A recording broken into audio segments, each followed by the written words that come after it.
At 3 a.m., I heard her key in the door. My fiancée froze when she saw me. Then a man's voice said, "Babe, who's that?" I wasn't supposed to be home. My last meeting had been booked to run until midnight across town, but the client canceled at the last minute. I grabbed a late coffee, drove through empty streets, and pulled into my building's garage just before 3 in the morning. The whole place was silent, that eerie, muffled quiet you only get in the middle of the night. When I stepped into my apartment, I didn't turn on the main lights. Just the small lamp by the couch lit the living room. I figured I'd unwind for a few minutes before heading to bed. The hum of the refrigerator was the only sound. Then, the metallic scrape of a key in the front door lock. I froze. There was only one other person with a key, my fiancée. She wasn't supposed to be back until morning. She told me she was staying at her friend Marcy's place after a girls' wine night. The door opened slowly. She stepped inside, one heel dangling from her hand, hair slightly tangled, makeup smudged at the corners. The moment her eyes landed on me sitting in the half-dark, her body went rigid. Before either of us could say anything, a man's voice drifted in from the hallway outside. "Babe, who's that?" It was casual. Too casual. Like he thought he was walking into her place, and I was just some random roommate. The man stepped inside behind her, and my stomach knotted instantly. He was older than me by a few years, taller, well-built, with the smug ease of someone who believed they belonged there. His shirt was half untucked, the collar wrinkled, dark spots on the fabric where the night's humidity had clung. Mud streaked the sides of his expensive leather shoes. The smell of alcohol hit before he did. Not just beer, but that sharp scent of whiskey, and layered over it, an aftershave I didn't recognize. They both stood there for a second, as if trying to process how to play this. I didn't move. I didn't speak. I just looked from her to him and back again, the silence pressing into the room like a weight. She recovered first, forcing a smile that looked more like a grimace. The words she muttered were some rushed attempt at an explanation, her voice low, almost drowned out by the hum of the fridge. Something about a ride home, a friend of a friend. My eyes stayed on her, but I caught the man's reaction in the corner of my vision, a quick side glance toward her, then to me, sizing me up like he was debating whether to challenge my presence or back down. I didn't respond. Not yet. Instead, I leaned back into the couch, as if this entire situation bored me. It wasn't the reaction they expected. She shifted uncomfortably, clutching her purse to her side. He slipped his hands into his pockets, shoulders relaxing, but there was still that flicker of uncertainty in his eyes. It was in that moment I decided I wasn't going to confront them the way they thought I would. No shouting, no accusations. They'd expect me to blow up. They'd expect me to demand answers. But if I stayed quiet, I could learn more. Maybe even find out how deep this went. I noticed something else. Hanging loosely from her other hand was her phone, the screen still lit. From where I sat, I could just make out the tail end of a message thread, but not enough to read clearly. When she noticed my glance, she tilted the phone slightly away, subtle but obvious enough for me to register that she didn't want me seeing it. The man finally muttered something about getting going. She nodded quickly, like she'd been waiting for that suggestion. He stepped back into the hallway without another word, and she followed, saying something over her shoulder about coming back soon to talk. The door clicked shut. I sat there for a full minute without moving. My pulse was steady, my breathing even, but my mind was racing through details like an investigator sifting through evidence at a crime scene. The wrinkled shirt, the muddy shoes, the smell of whiskey and aftershave, the way she froze when she saw me, the half-hidden phone screen. None of it added up to an innocent explanation. I walked to the door and peered through the peephole. They were still in the hallway, speaking in low voices. The man handed her something. Looked like a folded slip of paper or maybe a receipt, and she tucked it into her purse. Then they walked toward the elevator, her body angled toward him in that too comfortable way people have when they're not just acquaintances. I knew enough to understand this wasn't just a one-off mistake. You don't bring someone like that to your apartment in the middle of the night unless you've already crossed the line long before. And you don't freeze in shock unless you're fully aware of how bad it looks. I sat back down and considered my options. My gut reaction was to confront her the moment she returned. But there were too many unknowns. Who was he really? How long had this been going on? Why was she so careless as to walk in here with him? And why did he act like he had nothing to fear? If I wanted the truth, I couldn't approach this like a jealous fiancé. I had to treat it like an investigation. That meant gathering evidence, piecing together a timeline, and letting them dig their own graves. So I stayed up. I watched the clock. And when she came back nearly an hour later, I acted half asleep, mumbling something about an early meeting before retreating to the bedroom. She seemed relieved not to have to explain anything. That was fine by me. By morning, I had already decided on the first step. I'd place a discreet camera near the front door and another down the hallway toward the bedroom. If she brought him back, or anyone else, I'd have the footage. I'd also start checking the shared cloud account we used for photo storage. Most people forget it syncs location data automatically. As I left for work that morning, she was still asleep, curled on her side like nothing had happened. But when I glanced at her purse on the kitchen counter, I couldn't help but notice a folded slip of paper sticking out, just enough to see a string of numbers, and what looked like the name of a luxury apartment complex across town. That was my next lead. I didn't go straight to the office. Instead, I drove past that luxury apartment complex printed on the slip of paper from her purse. The place was a new high-rise with private parking and a uniformed doorman. It wasn't somewhere you'd casually visit unless you knew someone inside. I didn't pull in. I circled the block twice, noting the layout. Side entrances, security cameras, blind spots. One particular alley behind the building looked like it led to a service entrance, the kind that might be less monitored. I logged it in my head. At work, I kept my normal routine outwardly, but by lunch I had the cameras ordered and on rush delivery. Compact, wireless, easy to hide. They'd blend in with the decor so well she'd never notice. That night, I told her I'd be swamped for the next few days with quarter-end reports. She nodded without much interest, already half absorbed in her phone. When I left the apartment later, I parked 2 blocks away and doubled back on foot. From the shadows across the street, I watched her leave about 20 minutes later. She wore the same leather jacket she'd had on the night before, the one she usually saved for nights out she didn't want to explain in detail. She called a rideshare. I followed in my car, keeping distance. As expected, she went straight to the high-rise. The driver dropped her at the front, where the same tall man from the night before was waiting, leaning against the glass door as if this was routine. I didn't approach. Not yet. I just let the confirmation settle in. Same man, same comfort level, same sense of ownership in his posture. When I got home, I installed the first camera in the hallway by the front door, angled toward both the entry and the bedroom. The second went in the living room, tucked into a decorative vase near the bookshelf. The app synced instantly, giving me a live feed on my phone. 2 nights later, the footage came through. She arrived just after midnight with him again. They moved like they owned the place. No caution, no hesitation. He dropped his coat on my chair, kicked off his shoes, and went straight to the fridge like he knew where everything was. She followed, laughing quietly at something he said. I replayed that clip 3 times, not because I needed more proof of the affair, that was obvious, but because of what happened next. While she disappeared into the bedroom, he drifted toward my desk. He picked up a folder, flipped through it, then pulled out his phone. He started taking photos. I leaned forward in my chair as I watched the video, every instinct telling me this wasn't about their relationship anymore. This was deliberate. Those papers weren't personal. They were drafts for an upcoming client proposal, something not yet public. If those details got out, it could cost my company the deal. The next day, I called an old friend, Scott, who worked in private security. I gave him a physical description, the high-rise address, and the few fragments I'd noticed. Expensive shoes, taste for whiskey, worked with her somehow. By that evening, Scott had a name, Dean Carter, and a short file. Carter worked for a competitor in the same sector as me, in their acquisitions department. That explained the interest in my documents. What it didn't explain was why my fiancée was involved. The more I thought about it, the more the pieces started clicking together. She had access to my home, my schedule, and by extension, to sensitive material I sometimes brought home. If she wanted to impress him, or worse, get something in return, handing over bits of my work would be an easy move. That week, I adjusted my strategy. I deliberately left certain documents on the desk, harmless but realistic looking, peppered with minor factual errors that could be traced if they appeared elsewhere. I even made them look urgent, scattering them across the desk as if I'd been mid-review before leaving in a rush. It didn't take long. On Friday night, she told me she was staying over at Marcy's again.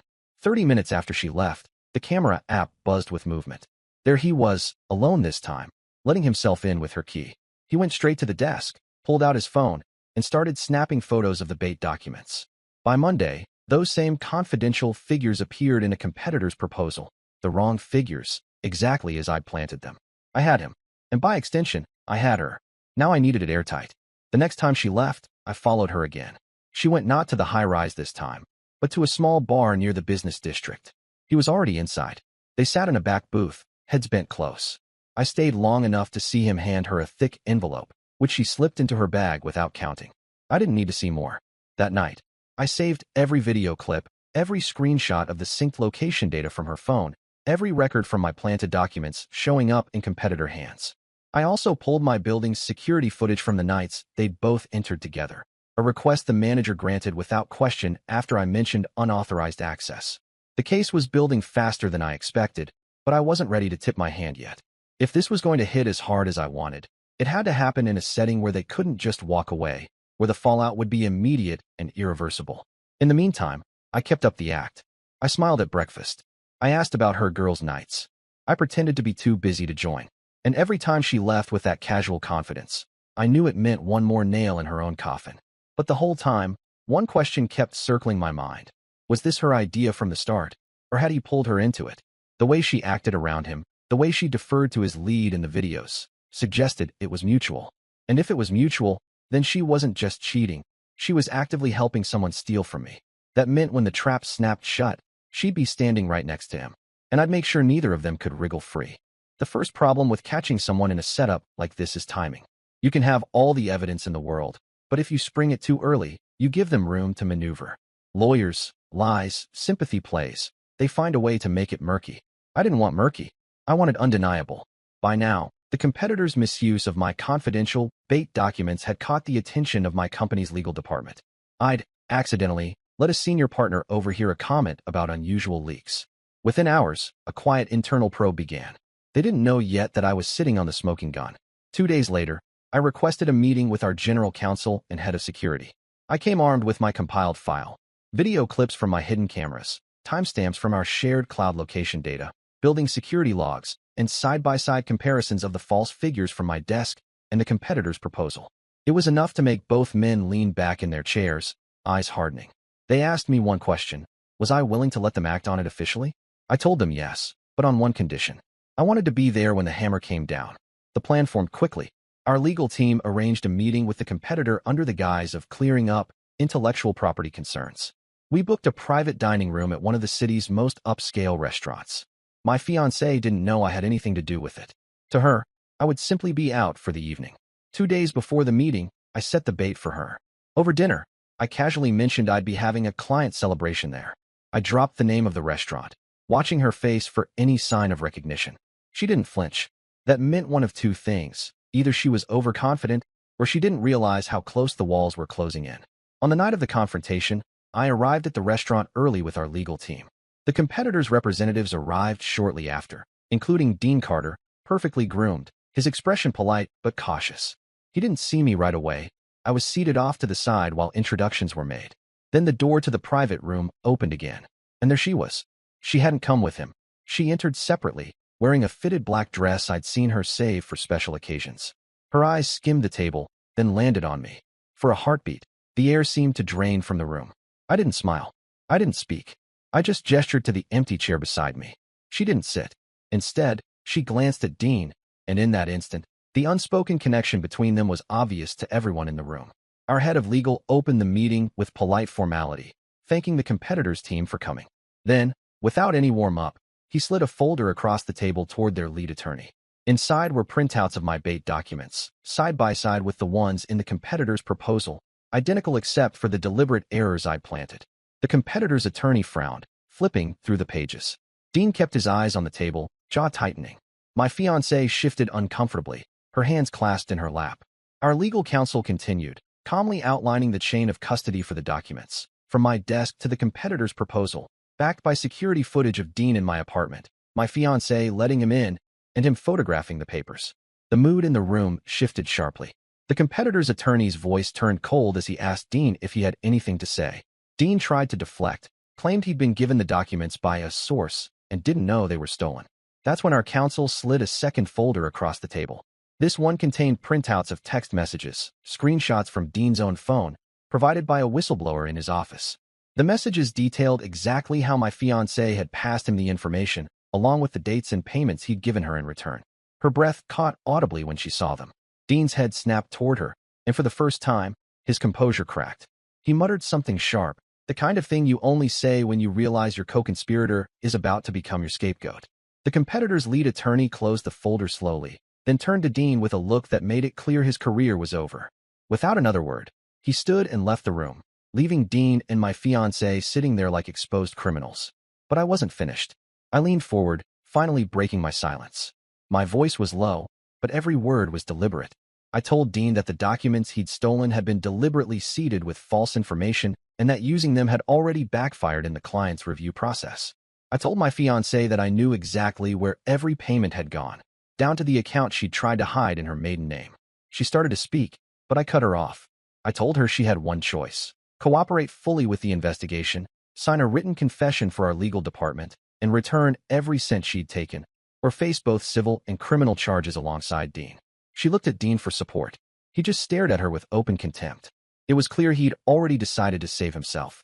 When she realized no one in the room was on her side, the fight went out of her. She signed. The room stayed silent except for the scratch of the pen. By the time we left the restaurant, she wasn't walking beside me anymore. She stayed 10 paces behind, head down, clutching her purse like it might shield her from the collapse of her life. I didn't take her home. I didn't even speak to her in the car.